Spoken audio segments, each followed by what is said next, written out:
When it comes to mandazi, I love some soft, pillowy, and delicious mandazi that taste absolutely amazing.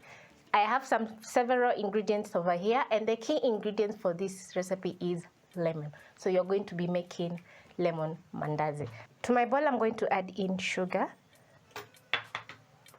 baking powder,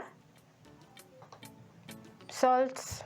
Using a fork or a whisk, you're going to mix the dry ingredients together until combined. Next, I'm going to add in lemon zest to my flour.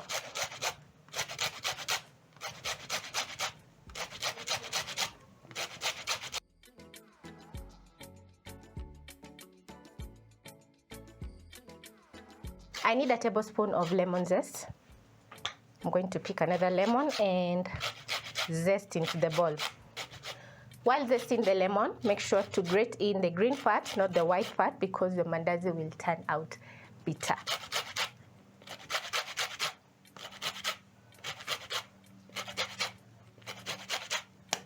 Once done, I'm going to mix in the lemon zest into the all-purpose flour, just like that. Next, I'm going to add in 1 tablespoon margarine.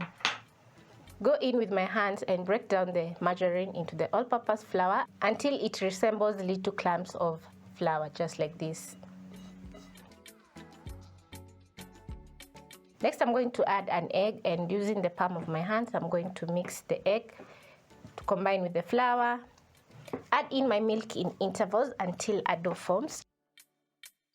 When the dough is super sticky, you can sprinkle in little bits of all-purpose flour as you need until you get a soft dough. And when your dough is a little bit dense, you can add in a little bit, maybe a tablespoon of milk at a time until the dough is soft. The trick here is to make some soft but not sticky dough.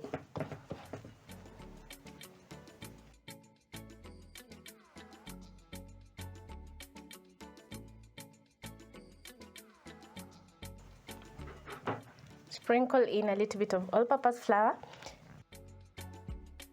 You're going to knead the dough for around 2 to 5 minutes until the dough is soft and elastic.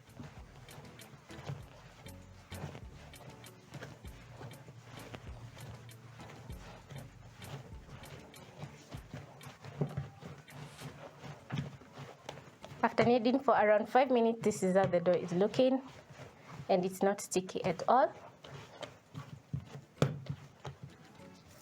So at this point, I'm going to divide my dough into 5 pieces of dough. I'm going to pick my dough and form balls just like this.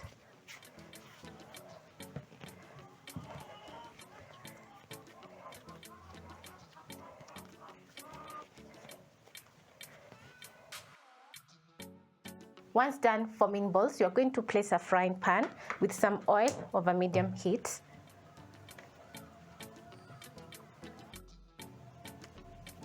Next, I'm going to sprinkle in some all-purpose flour on my countertop, press down the dough, and using a rolling pin, I'm going to roll out the dough horizontally and vertically to form a round shape.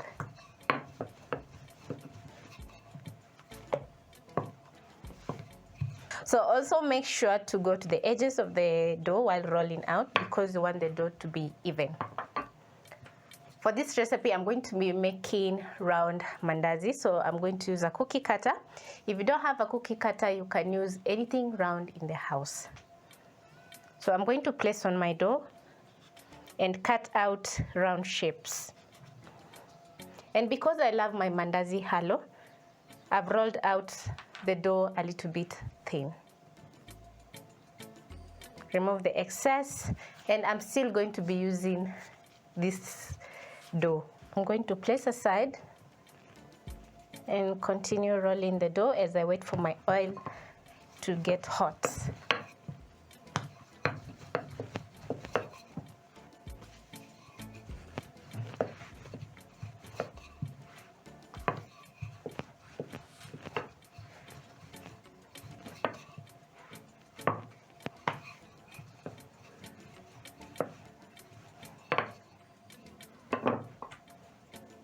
Cut out some round shapes once more.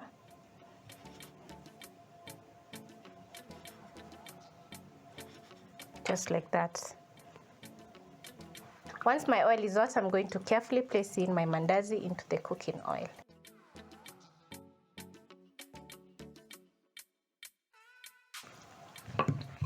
And continue making the rest.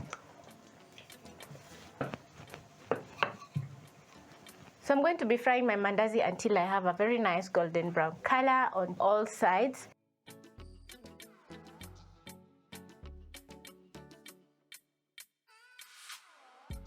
Cut out some more mandazi. Once I notice that my mandazi are getting some lovely color, I'm going to flip my mandazi, and oh boy, just look at my mandazi. The kitchen is smelling so awesome from the lemon, and I absolutely love how the mandazi are turning out.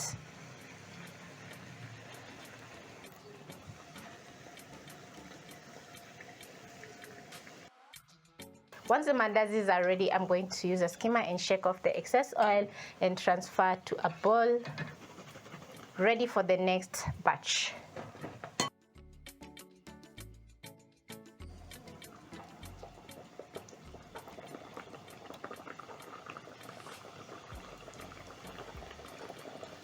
While adding the mandazi in the cooking oil, avoid overcrowding because you want the mandazi to have some even golden brown color.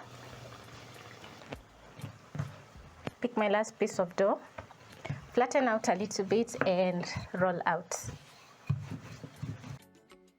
Using a cookie cutter, I'm going to cut out some mandazi once more.